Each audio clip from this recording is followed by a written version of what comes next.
नमस्कार दोस्तों। आज हम फिर से लेकर आए हैं हमारी उसी सीरीज़ की एक और वीडियो, जिसमें मैं आपको बताती हूँ किस तरह से हम पढ़ाई कर सकते हैं और किस तरह से हम मन की बातें कर सकते हैं। तो आज मैं एक और कहानी लेकर आई हूँ। इससे पहले हमने एक कहानी सुनी थी जिसका नाम था कि एग्ज़ाम स्ट्रेस से कैसे निपटें।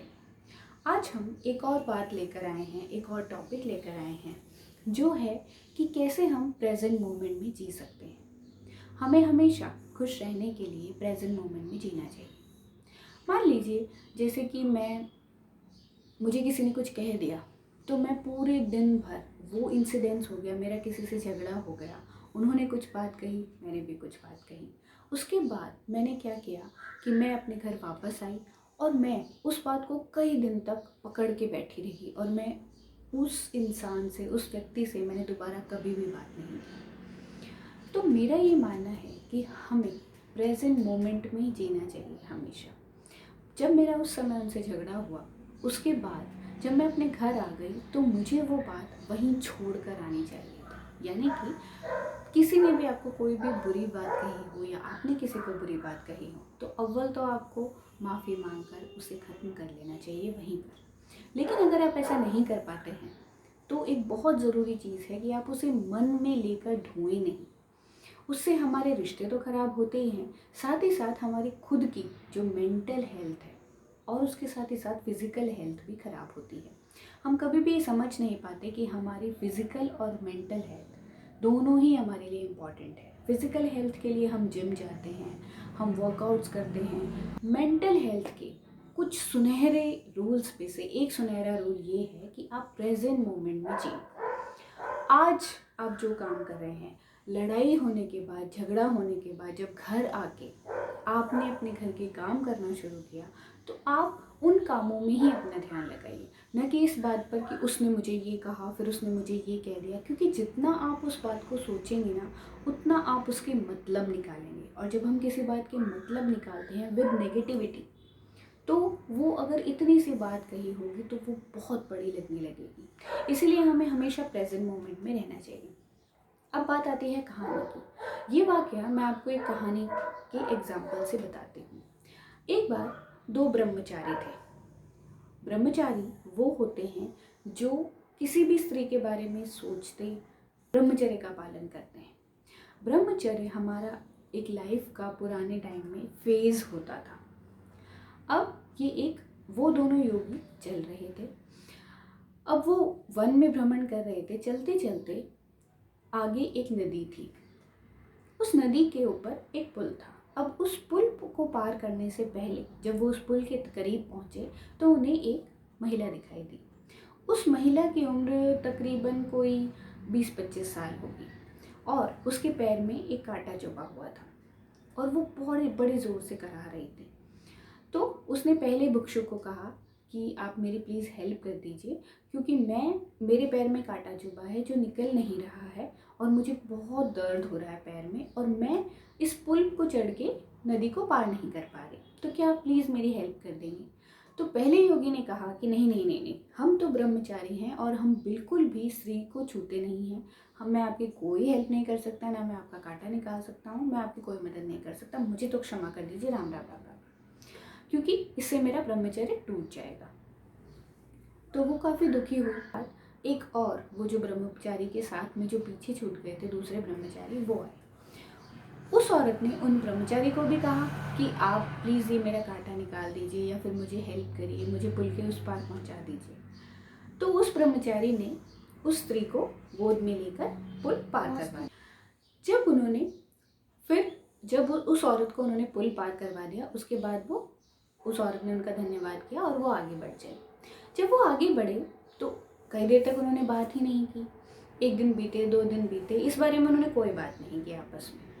एक दिन वो दोबारा से वन में जा रहे थे और उस भिक्षुक से रहा ही नहीं गया। तो फिर उसने उस भिक्षुक को कहा, अपने साथी को, कि देखो कितनी गलत बात है ना, मैं चाहूँ तो गुरुजी से तुम्हारी शिकायत कर सकता हूँ कि हम लोग ब्रह्मचर्य का पालन करते हैं, हमें मना किया गया है किसी भी स्त्री को छूने के लिए, लेकिन फिर भी आपने उसे उस दिन गोद में उठाकर नदी पार करवाई।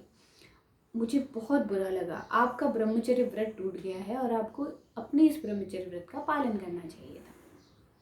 तो वो जो उनके योगी थे वो हंसने लगे। बोले आप कितने दुष्ट, देखिए कि मैं आपको ये कह रहा हूँ कि आपका ब्रह्मचर्य टूट गया और आप हंस रहे हैं, आपको ऐसे कर रहे हैं।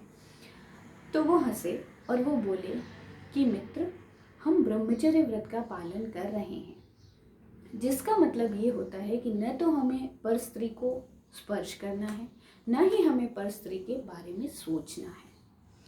अब मैंने तो उस दिन उसे नदी पार करवा दी और मैंने बिल्कुल नहीं सोचा था कि वो स्त्री है या वो मनुष्य है। मैंने सिर्फ और सिर्फ जीव की मदद करने के लिए वो कदम उठाया था। लेकिन आप देखिए, आप न सिर्फ, मैं उसके बाद जब मैंने उस औरत को वो पुल पार कराया, उसके बाद मैं पूरी तरह से भूल गया कि मैंने उन्हें उठाया था या वो स्त्री थी या पुरुष थी। मैंने सिर्फ पशु या इंसान, एक जीव की हेल्प करने के लिए किया।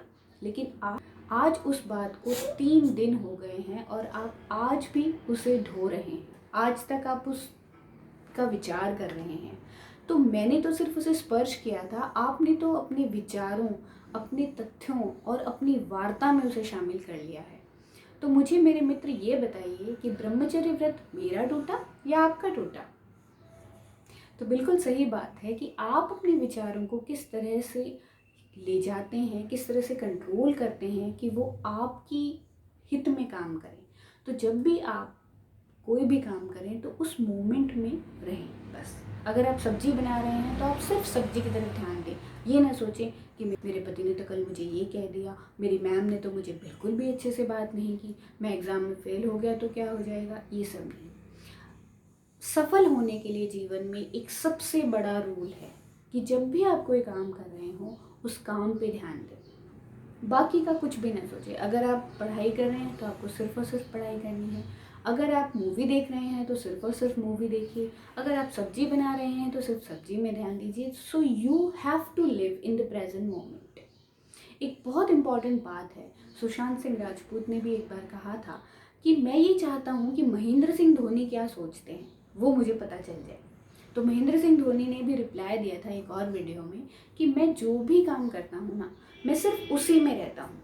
उन्होंने एग्जाम्पल देकर बताया कि जब कोई कैच आ रहा होता है, जैसे बॉल आ रही है मेरी तरफ, तो अगर कोई भी शख्स होता है वो ये सोचता है कि यार मुझे कैच मिलेगा या नहीं मिलेगा, अगर मुझसे कैच छूट गया तो क्या होगा, जबकि बॉल ट्रैवल कर रही है आपकी तरफ।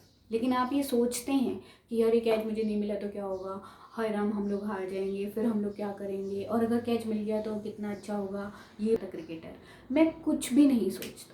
वो ये कहते हैं कि मैं कुछ भी नहीं सोचता, जब मेरी तरफ कैच आ रहा होता है तो मैं सिर्फ उस बॉल पे फोकस करता हूँ। तो इसी तरह से हमें भी लाइफ में हर काम को फोकस करके करना चाहिए, तो फिर हम अपने आप हम सफलता को हासिल करेंगे। अगर आप पढ़ाई कर रहे हैं और ध्यान आपका ये है कि मैं गोवा जाऊंगा, जब छुट्टियां मेरी हो जाएंगी ना एग्ज़ाम ख़त्म होने के बाद, तो मैं गोवा ट्रिप करूंगा, तो भैया ना तो आप पढ़ रहे हो ना आप गोवा ट्रिप पे जा रहे हो।